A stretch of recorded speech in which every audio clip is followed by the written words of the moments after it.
What's up, guys? Welcome to A Restar's Life. My name is Chris. Thank you so much for joining me. In this episode, we're going to talk about something you should not do because it will guarantee to hurt your sales. So let's get straight into your content. My name is Chris. I've been doing this for a while. This is my public store, Daily Refinement, and people always ask, why is this your public store? Why don't you share your other stores? And this is why. I do not recommend you do this because look at this.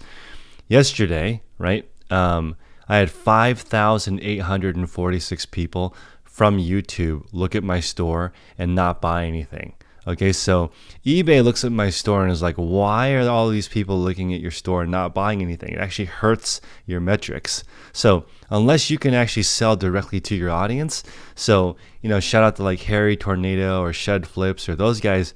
They sell a lot of their items to their audience. I do not. I do not have cool items in my store.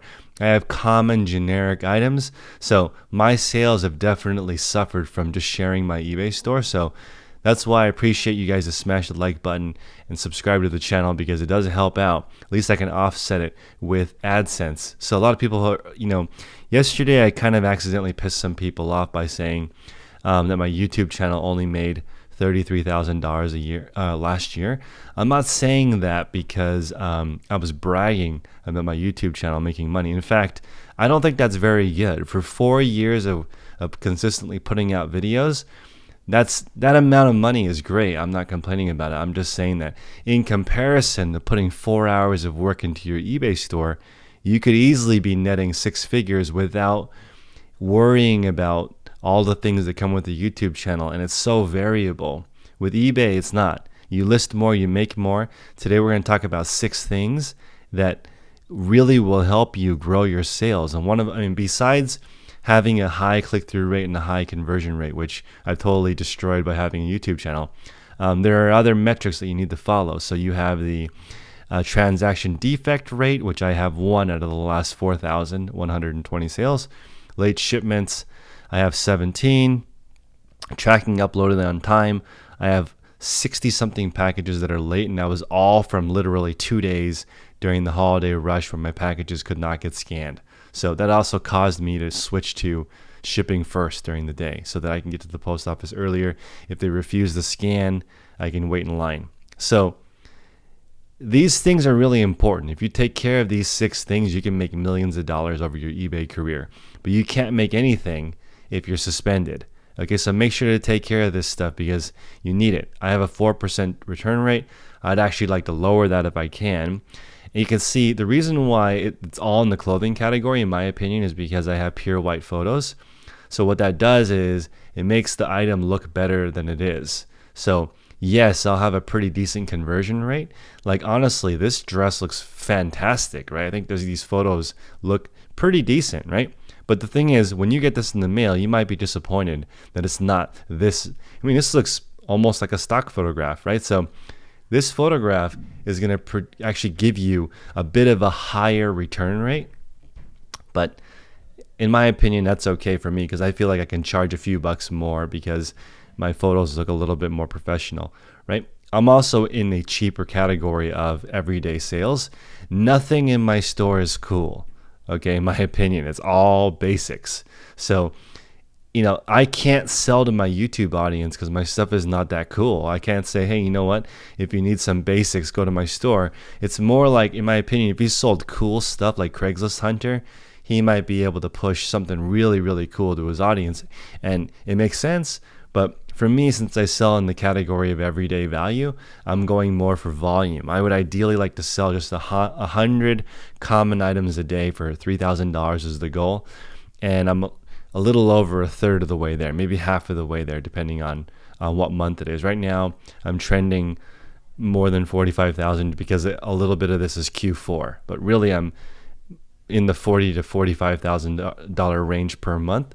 And again, do not be in a hurry. Just take care of your store and it will take care of you over time. So I want to point out something that's also interesting, which is today I had a physical and my doctor was a little bit concerned because my blood pressure is borderline high. It's 131 over 70 something.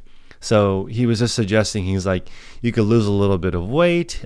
He gave me a list of things. I also posted it on my YouTube channel. People gave me some great advice. So essentially I broke it down for you guys. So try to do some of these things to keep yourself as healthy as possible, because you can't really make money if you're dead or you're sick. So add a few of these things to your life if they're important. Let me know in the comment section below if any of these have helped you.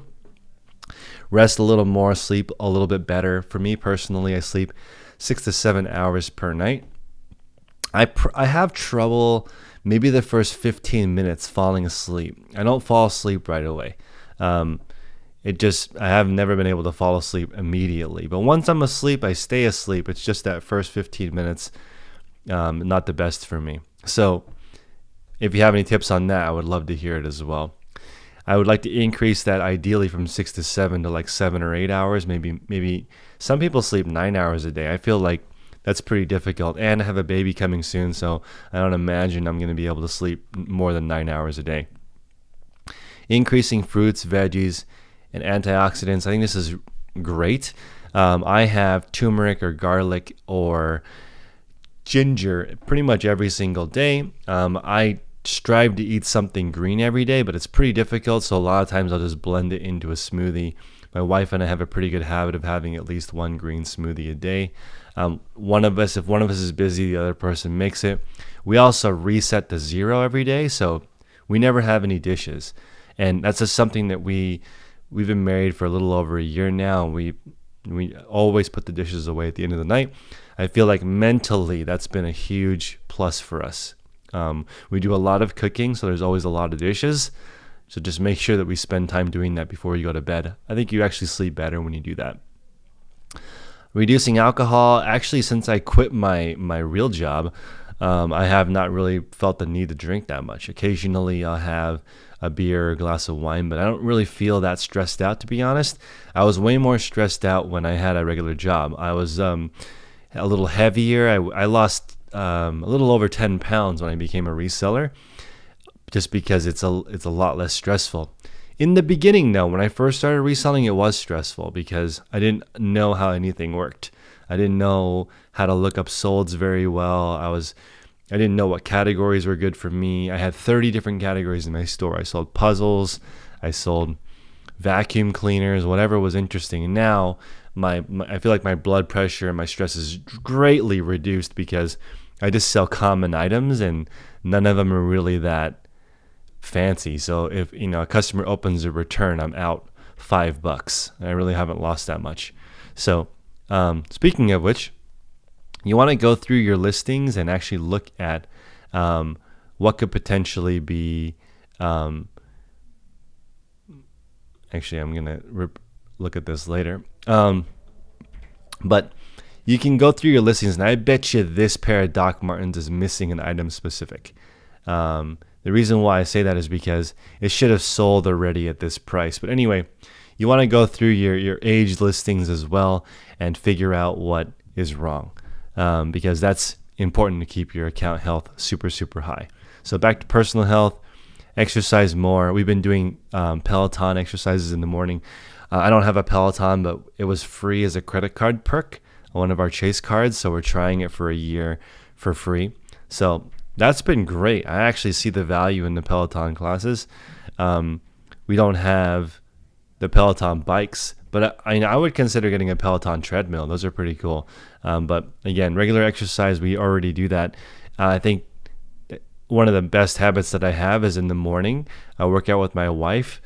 We've been doing that for many years, and it's awesome. It's nice because it's more motivating to do it with somebody else. In the evening, we've been doing some bed yoga. I know that sounds crazy, but I'm already in bed. It's nice to be able to do stretches and exercises when you're already in bed and comfortable, and it just makes it easier, and that makes that habit more slippery. Also, read the news, don't watch it. Or you could just avoid the news completely. It's not really relevant to you for the most part.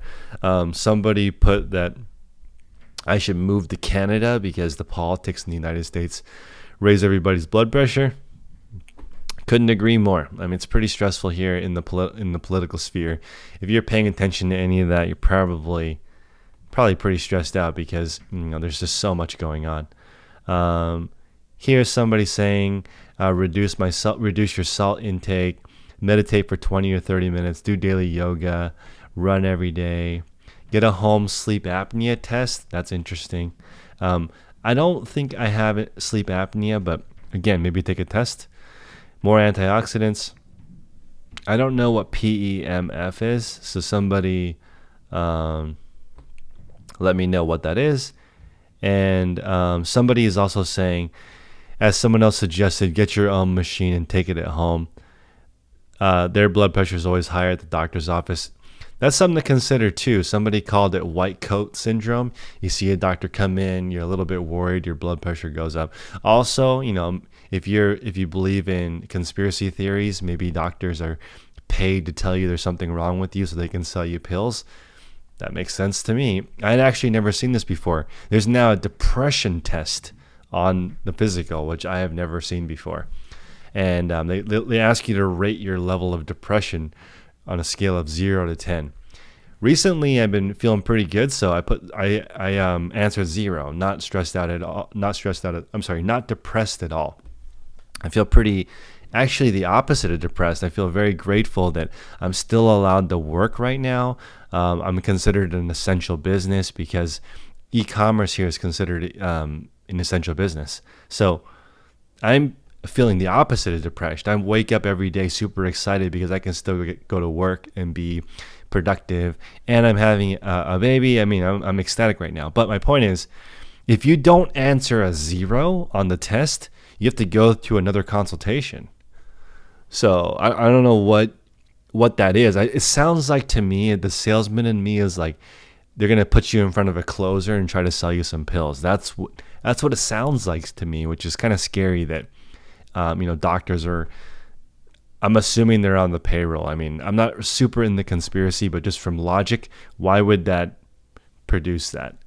Anyway, it is what it is. So I have been the DINK for about 10 years now. DINK is double income, no kids. That's about to come to an end. Okay, we got together in 2011. It's 2021 now. Knock on wood. Hopefully we have a healthy baby. So that's it. There's no more double income, no kids. Both of us work right now, so that's one thing that we discussed. One person is an entrepreneur, one person has a real job. That way, the health insurance is something that's a little bit less stressful.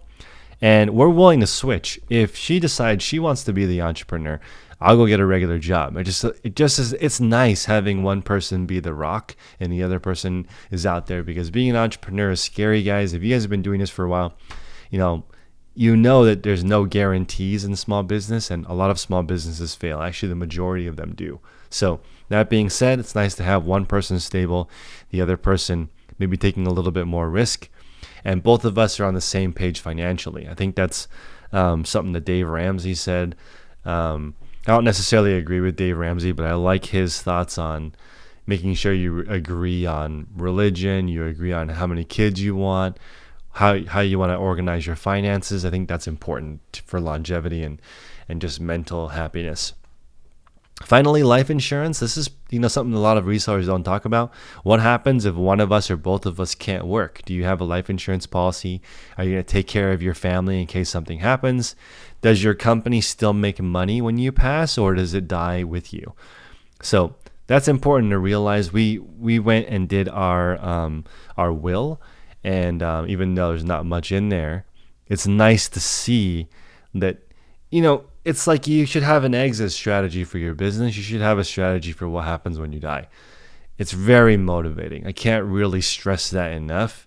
Thinking about your life as a timetable really fires you up, gets you excited, because you only have so much time. You want to make the best of your time left on this earth. So I don't really want to make an early exit, so I'm going to do my best to take care of myself. And in case that happens to me, hopefully my family is taken care of. Then finally, business insurance is massive. So what happens to your inventory if there's a fire, if there's a flood? Are you still covered? It's important to think about these things because anything can happen in your business. I will tell you that it's very difficult for me to get my used goods insured. Okay, it's not impossible. Some of it I have under my homeowner's policy. Some of it I have insured if I have receipts from where I purchased it. But it's hard to determine the actual value of the item when it's subjective. So it's not like a brand new item where the UPC code will give you a retail price. On a pre-owned item like the stuff that I sell, it's really up in the air. So there's a lot of things to think about, a lot of moving parts, but I want everyone here to just take a step back, take a breather, take care of yourself, because we're all in this for the long run. I plan on doing eBay until eBay is no longer. I like doing eBay. It's interesting. It's fun. Every day is different. You can see here, I've never had 2 days with the same number of sales ever since I started. That's because I sell variable items. I guess if you sold the exact same thing, then of course you might sell 10 on 2 separate days and have the identical sales, but I don't. Literally all of my items, or 90+% of my items, are different. So to each their own. There's no right way to do eBay, so I appreciate everyone. Smash the like button, consider subscribing, and I'll see you guys. Oh, before we leave, all of my episodes are in bit.ly/reseller instructions. Check it out, and all of my information for the most part is free there, and I'll see you guys next time. Take care.